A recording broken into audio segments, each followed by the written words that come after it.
The Black Prince.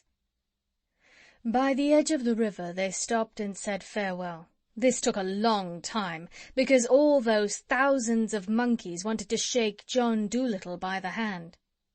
Afterwards, when the doctor and his pets were going on alone, Polynesia said, "We must tread softly and talk low as we go through the land of the Jolly Ginky. If the king should hear us, he will send his soldiers to catch us again, for I am sure he is still very angry over the trick I played on him." "What I am wondering," said the doctor, "is where we are going to get another boat to go home in. Oh, well, perhaps we'll find one lying about on the beach that nobody is using. Never lift your foot till you come to the stile." One day, while they were passing through a very thick part of the forest, Chee-Chee went ahead of them to look for coconuts, and while he was away, the doctor and the rest of the animals, who did not know the jungle path so well, got lost in the deep woods.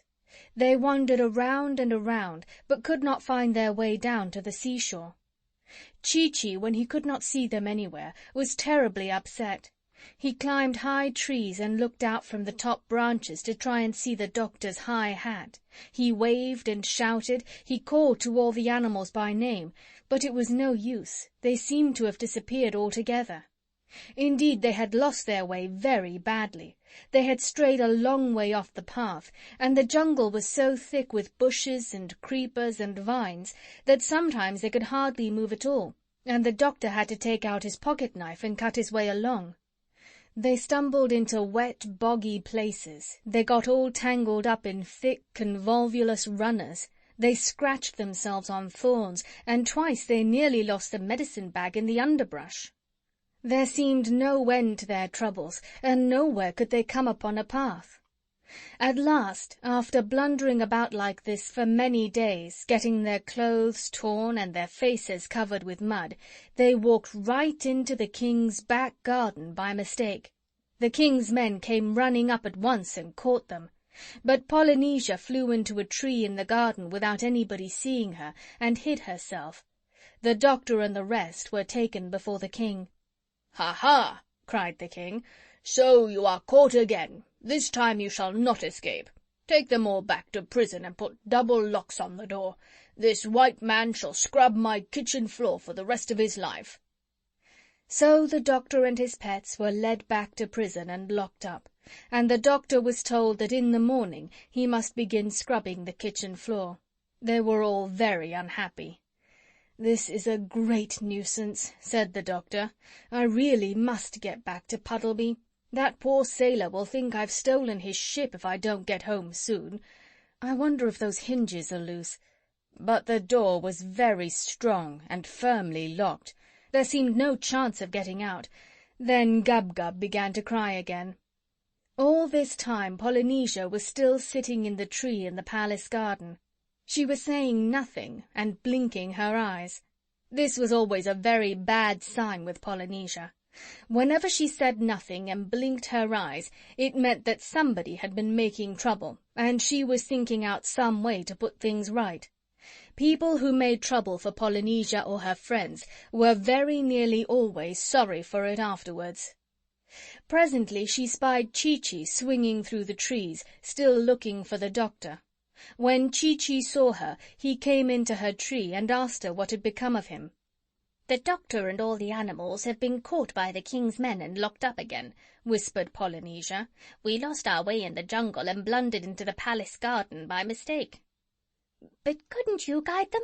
asked Chee-Chee, and he began to scold the parrot for letting them get lost while he was away looking for the coconuts.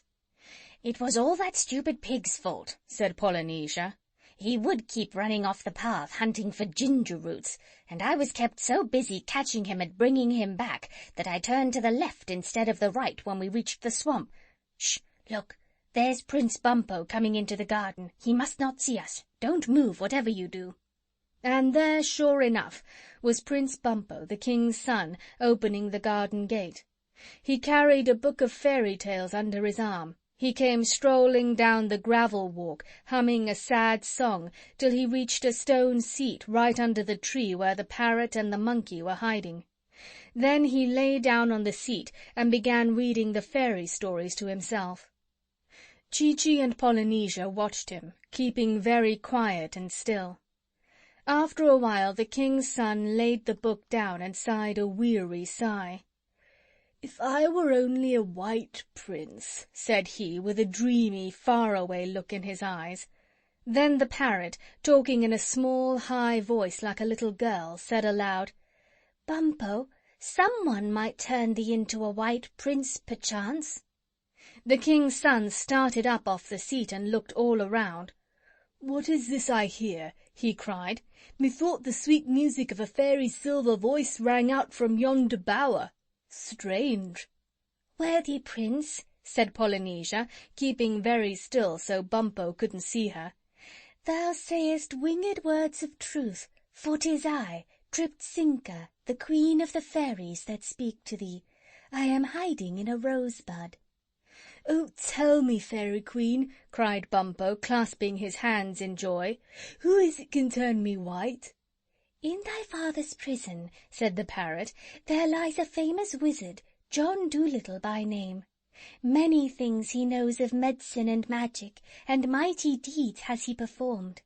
Yet thy kingly father leaves him languishing long and lingering hours. Go to him, brave Bumpo, secretly, when the sun has set, and behold, thou shalt be made the whitest prince that ever won fair lady. I have said enough. I must now go back to Fairyland. Farewell." "Farewell!" cried the prince. "1,000 thanks, good Triptzinka."